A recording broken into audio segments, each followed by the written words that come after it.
왜 그 중에 C 언어인가? 여러 가지 프로그래밍 랭귀지가 있는데 그 중에 C 언어를 배워두시면 여러분들이 좋은 점들을 제가 한번 정리해서 말씀드려 보고자 합니다. C 언어는 다른 언어들에 비해서 하드웨어와 굉장히 밀접한 관계가 있습니다. 사실 C 언어가 지금까지도 많이 사용되고 있는 가장 큰 이유 중에 하나가 위에 부분입니다. 하드웨어와 밀접한 관계가 있는, 즉 하드웨어를 직접 관리할 수 있는 고급 언어로서는 최고라서 그래요. 그래서 C 언어를 알고 계셔야 기본적인 하드웨어를 컨트롤할 수 있는 역량을 가지는 것이다. 이렇게 보셔도 큰 차이는 없을 거라고 생각이 돼요. 그리고 거꾸로 얘기한다면 C 언어를 다룰 줄 안다는 것은 하드웨어에 대한 어느 정도 이해가 있다는 것을 의미해요. 최근에 자바니 이런 언어들이 굉장히 많이 나오고 있고 그 언어들에 익숙해지고 그 언어부터 공부하시는 분들이 있는데 개인적인 추천은 C 언어부터 배우시길 권해드려요. 그래야 여러분들이 하드웨어도 아는 소프트웨어 엔지니어가 됩니다. 하드웨어를 모르는 소프트웨어 엔지니어들은 절름발이 엔지니어가 될 가능성이 굉장히 높아요. 그렇기 때문에 양쪽을 다 아실 수 있는 좋은 기회가 되실 수 있다 생각이 되어지고요. 두 번째는 고급 언어의 모태가 된다 이렇게 표현을 드렸는데 이게 무슨 뜻이냐면 말씀드렸던 자바라든가 C샵이라든가 여러 가지 랭귀지들이 기본적인 C 언어를 베이스로 해서 만들어진 느낌이에요. 즉 C 언어의 문법, C 언어의 틀 그런 것들을 거의 그대로 활용을 하고서 거기에 추가 기능을 넣은 느낌이에요. 그렇기 때문에 C 언어를 이해하고 제대로만 이해하셨다면 그 외에 고급 언어로 넘어가시는 것이 굉장히 수월하실 겁니다. 실제로 C 언어를 배우고 나서 그 이외에 고급 언어를 배우실 때는 사실은 시간이 굉장히 단축될 수 있어야 돼요. 근데 그렇지 않은 경우를 종종 보게 되는데, 아니 자주 보게 되는데 그 이유가 뭔가를 보면 C 언어를 이해하지 못해서더라고요. 그래서 기왕 공부하시는 거 뿌리를 뽑는다는 느낌으로 C 언어를 제대로 공부해 보시면 추후에 새로 나오는 고급 언어들을 이해하시는데 굉장히 편하실 거예요. 그렇게 생각하시면서 C 언어를 같이 공부하셨으면 좋겠어요. 자, 구조적인 면을 조금 한번 설명을 드려볼게요. 기본적으로 컴퓨터는 맨 아래 하드웨어가 있다라고 얘기를 해요. 이 레이어라고 표현하는데 계층적 구조라고 표현을 합니다. 맨 아래 하드웨어가 있어요. CPU라든가 메모리라든가 여러분들이 사용하는 수많은 디바이스들이 존재합니다. 그 위에 그 하드웨어를 직접적으로 관리하기 위한 디바이스 드라이버 또는 펌웨어라는 것들이 있고요. 이부터는 소프트웨어입니다. 전부 다. 그 위에 여러분들이 알고 있는 OS, 운영체제, 오퍼레이팅 시스템이 존재합니다. 여러분들이 가장 많이 사용하고 있는 것은 윈도우일 거라고 생각이 됩니다. 그 외에 취미상 리눅스를 사용하시는 분들이 있으실 거고 또는 일 때문에 유닉스를 사용하시는 분들도 있으실 거예요. 가끔 OS2 사용하시는 분이 계시는데 거의 없으실 거라고 생각이 됩니다만 어쨌든 다양한 상용 OS들이 있고요. 요즘은 RTOS라는 리얼타임 OS들이 많이 만들어지고 있습니다. 그리고 그 위에 미들웨어라는 것이 있는 경우들이 많아졌어요. 이 이유는 뭐냐 하면 분산 환경 때문에 생겼습니다. 예전에는 컴퓨터 하나가 하나의 작업을 다 수행할 수 있었지만 워낙에 처리해야 될 정보량이 많아지다 보니 하나의 컴퓨터에서 처리를 못하는 경우가 많아졌어요. 그래서 수도 없는 하드웨어를 뿌려놓고 그 하드웨어들이 같이 일을 하게 만드는 환경, 그걸 분산 처리라고 얘기를 하는데 그 환경을 위해서 미들웨어가 필수가 되어졌습니다. 그래서 미들웨어가 요즘은 거의 일반화되었다라고 생각할 수 있고요. 그 위에 여러분들이 흔히 접하게 되는 엑셀이라든가 워드 프로세서, 인터넷 익스플로러 이런 등등 또는 게임도 마찬가지죠. 그런 어플리케이션 프로그램이 자리 잡게 됩니다. 혹시 게임 프로그램을 꿈꾸시는 분이 계시다면 무엇을 어떻게 접근해야 될까? 이 부분을 다 하셔야 됩니다. 개인적으로 봤을 때 게임 프로그래머들만큼 전반적인 지식을 다 가지고 계셔야 되는 분들이 잘 없어요. 그만큼 많은 넓고 깊은 지식을 요구하는 것이 게임 프로그램의 세계입니다. 물론 개발자들은 분리돼서 개발을 합니다만 실제로 여러분들이 아주 레벨 있는 프로그램 게임 프로그램 기획자가 되고자 한다면 이 전체를 이해하실 필요가 있는 거죠. 근데 C 언어를 배워두시면 그 첫걸음을 띄시는데 굉장히 도움이 되세요. 그런 측면에서 꼭 한번 제대로 공부해 둬 보시면 좋다라고 말씀드릴 수 있습니다. 자, 제가 한번 그림을 그려봤어요. 자, 맨 아래는 역시 하드웨어입니다. 하드웨어 중에 가장 비싸면서 가장 중요한 부품 두 가지를 골라라 하면 CPU와 메모리입니다. 제일 비싸죠. 조립해 보신 분들 아실 겁니다. 제일 비싼 두 부품이고요. 이 CPU와 메모리에 대응하는 소프트웨어적인 측면에서의 것들이 뭐냐 하면 연산자, 이것은 무엇이냐면 처리를 해주는 겁니다. 정보를 처리해 주는 것이고, 정보를 처리하고자 하면 그 처리하고자 하는 정보가 어딘가 저장되어야 되는데 그것이 메모리, 하드웨어적으로는 메모리고요. 그걸 프로그램적으로는 변수 또는 자료, 자료 이런 식으로 데이터에서 보관을 하게 됩니다. 그래서 결국은 프로그램은 아주 단순하거든요. CPU가 메모리에 데이터를 요구하고 그 데이터를 가지고 와서 처리를 한 다음에 돌려놓는 형태예요. 이걸 소프트웨어적으로 관리를 하는 거기 때문에 똑같습니다. 연산자는 변수를 가지고 와서 처리해서 돌려놓는 이런 구조가 돼요. 이 구조만 이해하셔도 여러분들이 프로그래밍 랭귀지를 이해하는데 굉장히 크게 도움이 될 거라 생각됩니다. 자, 이렇게 여러분들이 C 언어에 대해서 공부를 해두시면 그 다음에 여러분들이 뭘 배우시게 되냐 하면 말씀드렸듯이 C 언어는 보통 1학년 때 또는 2학년 초반에 배우게 돼요. 그걸 배우신 다음에 이런 것들을 배웁니다. 뭘 배우냐면 컴퓨터 아키텍처라고 해서 하드웨어와 소프트웨어 간의 관계, 운영체제 이런 부분에 대한 것을 공부하는 분야가 있고요. 또 하나는 이쪽 CPU 또는 연산 처리하는 부분에 대해서 어떻게 하면 효과적으로 할 것인지를 배우는 알고리즘 분야가 있고요. 또 자료를 어떻게 관리를 하면 가장 효율적으로 관리해서 처리하기가 좋을까에 대한 공부를 하는 자료 구조론이 있습니다. 이런 알고리즘과 자료를 어떻게 효과적으로 분산 처리할지를 배우는 학문도 있고요. 이것들이 한꺼번에 모여서 만들어지는 것이 뭐냐면 인공지능, 여러분들이 많이 알고 계시는 딥러닝, 빅데이터가 이것이 모여져서 만들어지는 과정이라고 생각하시면 됩니다. 즉, 여러분들이 C 언어를 통해서 이 기본적인 내용을 이해하고 계신다면 이 다음 부분으로 넘어가기가 너무 쉽고요. 만약에 C 언어를 놓치시게 되면 이 부분을 이해하기가 어려워지면서 결국은 4년을 졸업하시고 나서 다시 학원을 다니는 불상사를 겪을 수도 있으세요.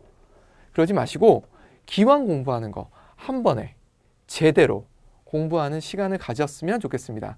컴파일러는 약간 별도입니다. 이 부분은 뒤에 설명을 좀 더 드리도록 하고요. 여기는 하드웨어와 소프트웨어 간의 관계에 대한 건데 이 부분 역시 좀 이해를 하고 계신다면 고급 프로그래머가 되는데 훨씬 도움이 되세요. 결국 제가 드리고 싶은 얘기는 C 언어라는 베이스 위에 이런 것들이 쌓여 올라간다는 생각, 그리고 C 언어를 통해서 이 모든 것들을 여러분들이 테스트해보고 시뮬레이션 해보고 할 수 있는 기회들을 가지실 수 있습니다. 그렇기 때문에 기본적으로 알기 위해서 노력해 보셨으면 하는 마음 가져봅니다.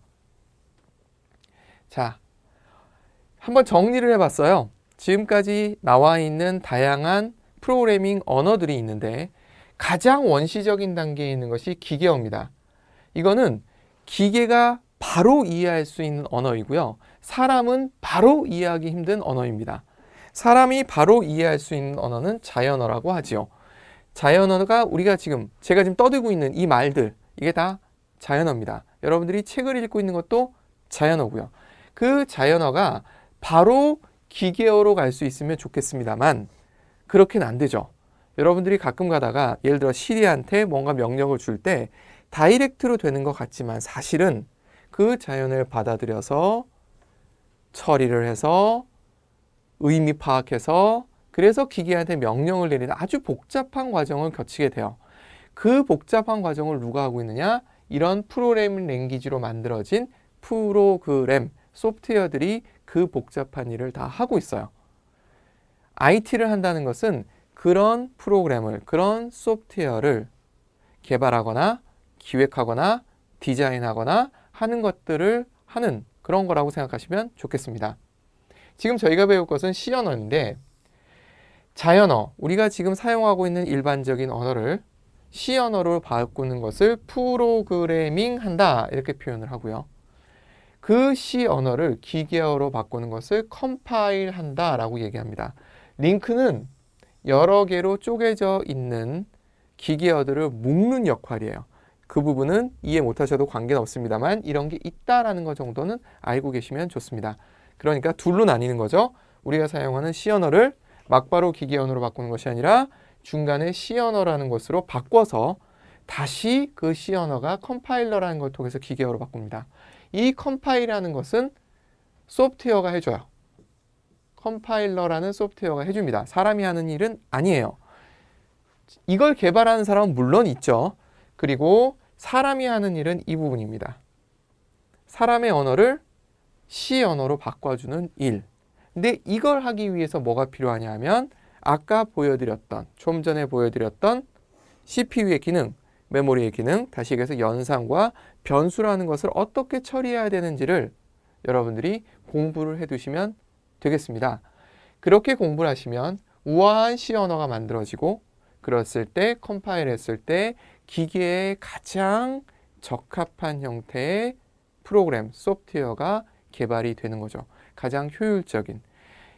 지금 현재 그 이후에 C 언어 이후에 말씀드렸듯이 C 언어를 기반으로 하는 수많은 고급 언어들이 만들어지고 있어요. 조금 더 자연어에 가까워지고 있습니다. 좀 더 추상화되고 있다라고 표현을 하는데 그런 식으로 바뀌고 있는 중이에요. 하지만 C 언어를 충분히 이해하신 분이라면 이 사이에 걸려 있기 때문에 C 언어를 이해하기는, C 언어를 기반으로 한 고급 언어를 이해하기는 그렇게 어렵지 않다고 저는 믿어집니다. 이런 식으로 보시면 C 언어의 위치가 굉장히 중요하다는 게 느껴지실 거예요. 그리고 배워두셨을 때 기계어, 그리고 자연어의 관계, 그리고 중간에 새로운 고급 언어들을 이해하는 데 도움이 되실 거라는 거 생각이 되실 겁니다. 자, 이러기 위해서 제가 수업을 진행을 할 때 이렇게 해보고자 합니다. 이론은 설명을 드릴 거예요. 문법을 설명을 드리긴 합니다. 그런데 보시면 아시겠지만 C 언어입니다. 언어예요. 언어는 습관입니다. 간혹 영어가 한국 사람에게 영어가 어떤 재능이고 능력이라고 생각합니다만 미국을 가보시면 거리의 불황자들도 영어 잘 합니다. 그게 무슨 뜻이냐 하면 그것은 재능도 아니고요. 특별한 학습에 의한 것이 아닌 반복 습관에 의한 것이에요. 사투리 쓴다는 것도 결국은 반복 습관에 의한 것 아니겠습니까? 표준어를 쓰는 것도 마찬가지고요. 언어라는 것은 그런 특성을 갖고 있어요. 반복 습관이에요. 여러분들 태어났을 때 한국어 문법을 공부하시고서 한국어를 하셨습니까? 아니실걸요? 따라하는 형태로 하면서 익숙해졌고 문법은 그저 거들 뿐 이었을 겁니다. 그래서 개인적으로 저는 오프라인에서 프로그래밍 랭귀지를 가르칠 때는 문법보다는 거의 익숙해지는 쪽에 포커스를 맞춰서 수업을 해요. 하지만 여러분들은 이론 시험도 준비해야 될 필요가 있거든요. 정보처리 기사라든가 이런 걸 준비하셔야 되는 부분도 분명히 있으실 거예요. 그리고 학교에서 시험을 쳐야 되는 부분도 있으실 거고요. 그래서 문법을 알려드릴 겁니다. 정확한 문법도 알려드릴 거예요. 하지만 언어기 때문에 여러분들이 익숙해지는 것이 가장 중요합니다. 그래서 다양한 예제를 통해서 여러분들이 익숙해질 수 있도록 제가 돕고자 해요. 이때 여러분들이 꼭 해주셨으면 좋겠는 게 제가 어떤 예제를 다룰 때 소스를 보여드리죠, 당연히. 하지만 그걸 보시기 전에 여러분들이 한번 상상을 해보시고 여러분들이 한번 만들려고 노력해 보시는 그 과정을 한 번씩은 해보셨으면 좋겠어요. 개인적으로도 프로그램을 배울 때 그런 식으로 했더니 빨리 배우게 되더라고요. 하나의 프로젝트를 수행할 때 한 번에 끝낸다는 생각을 한 게 아니라 내가 마음에 드는 예쁜 코드가 나올 때까지 반복하겠다라는 느낌으로 했더니 빠른 속도로 배워나갈 수 있더라고요. 그리고 나서 솔루션을 보십시오. 해답을 보십시오. 그러면 이렇게 하면 훨씬 더 예쁘고 단촐하고 기계도 좋아하겠구나. 그리고 이런 장단점이 있겠구나. 물론 제가 설명도 드릴 거예요. 그런 식으로 따라오신다면 훨씬 더 실무에 쉽게 적응하실 수 있고 문법도 훨씬 쉽게 적응이 되실 거예요. 한국어를 잘하는 사람이 문법을 몰라도 문법 문제 대부분 맞출 수 있지 않겠습니까? 마찬가지입니다. 결국은 실무가 되면 문법도 쉽게 되게 돼 있어요. 그렇기 때문에 실무에 집중해 주셨으면 좋겠어요. 그리고 만약에 프로그래머가 목표가 아니신 분들이라면 제가 프리 과정을 설명할 때 로직을 이해하는 데 한번 신경을 써보시고요. 하드웨어와 어떻게 소통을 하는지를 신경을 써보십시오. 그리고 제가 디버깅 모드를 굉장히 많이 사용을 할 거예요. 그걸 통해서 실제 컴퓨터 하드웨어에서 어떤 일이 생기는지도 여러분들에게 보여드릴 겁니다. 그런 걸 통해서 컴퓨터의 전반적인 동작 원리도 이해하시는데 도움을 드리고자 해요. 그것도 한번 같이 해보신다면 굉장히 도움이 되시지 않을까 생각이 되어집니다. 쉽지 않은 과정일 겁니다. 하지만 분명한 건 여러분들이 이 과정을 끝냈을 때 여러분들이 가질 수 있는 것, 얻을 수 있는 것, 그리고 얻을 수 있는 여러 가지 것들을 다 생각했을 때 선택권, 이런 것들을 생각해 보면 분명히 마치셨을 때 굉장히 뿌듯함을 느끼실 수 있으실 거라 믿어지고요. 그리고 자신감 당연히 얻으실 수 있을 거라 생각이 됩니다. 저와 함께 긴 시간이겠지만 같이 공부하시면서 여러분들이 원하는 거 꼭 얻어가시기 바라겠습니다.